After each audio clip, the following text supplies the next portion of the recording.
Hello Achievers, myself Dr. Vikram from the team MDS Achievers. Join us with just a call or WhatsApp message on these given numbers. Today we are here for the discussion on the topic of medical emergencies in dental practice. It's one of the very commonly observed in our dental practices. Firstly, emergency is a condition that was given by the Dorland's medical district as in a sudden, urgent, usually unforeseen occurrence requiring immediate action. And hypersensitivity is one of the very commonly observed in dental practices in which immune response results in excessive reactions leading to the tissue damage, disease, or even death in the sensitized host. In a simple words to understand, it is an exaggerated immune response. And in much more simpler terms, that is layman terms, it is explained as suppose two LKG students are fighting. Then you have called the military personals. So they come with a fully loaded weapons and they unload all these weapons in the particular area, resulting in entire damage of this particular area.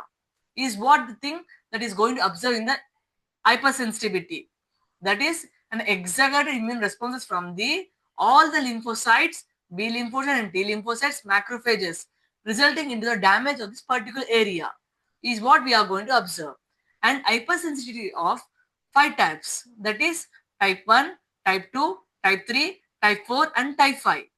In type 1, it is of two subtypes, that is anaphylaxis and atopy. And the anaphylaxis is one of the very commonly observed in the dental practices. The cause of anaphylaxis in dental practice are because of the methyl methacrylate. One of my co-PGs is also affected with this allergy to the methyl methacrylate. Medication, that is local anesthesia, smooth muscle relaxants, antibiotics, opioids, and chlorhexidine. Latex gloves, that is rubber dam, also one of the cause for the allergy of the anaphylaxis. Titanium implants, nickel chromium alloys. Generally, nowadays, no one is using the nickel chromium alloys. Cobalt chromium alloys are going to be used. And polyether is one of the allergic material. In the material science, we have studied. Signs and symptoms. That is how we are going to diagnose it.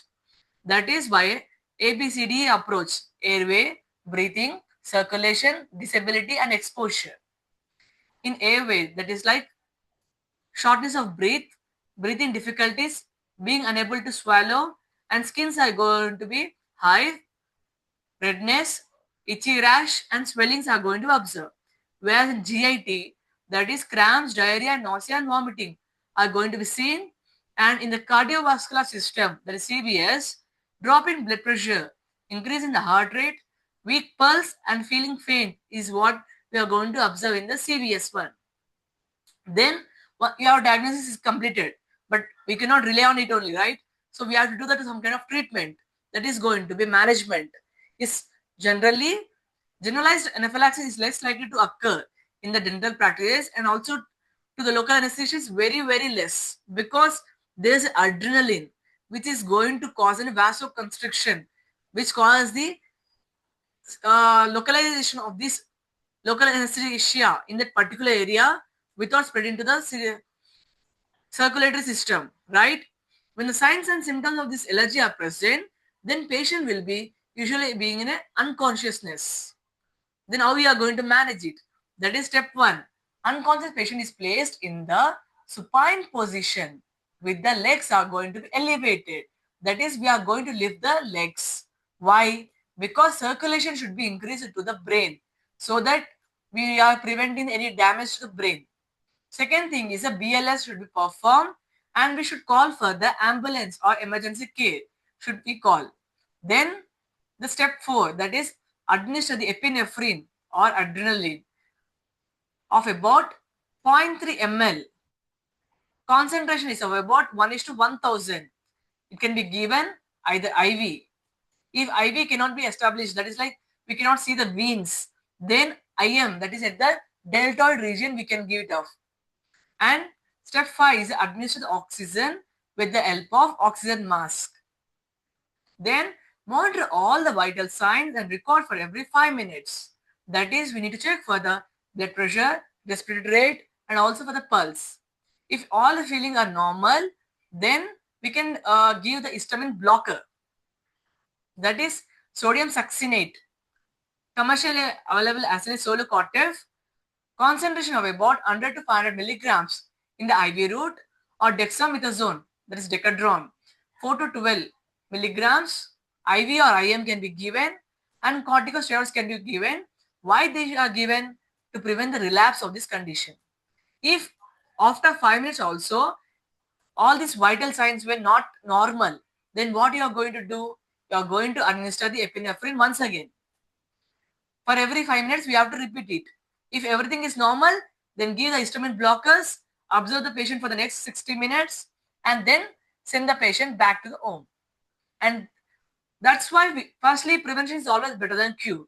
That is, we need to take a complete medical history.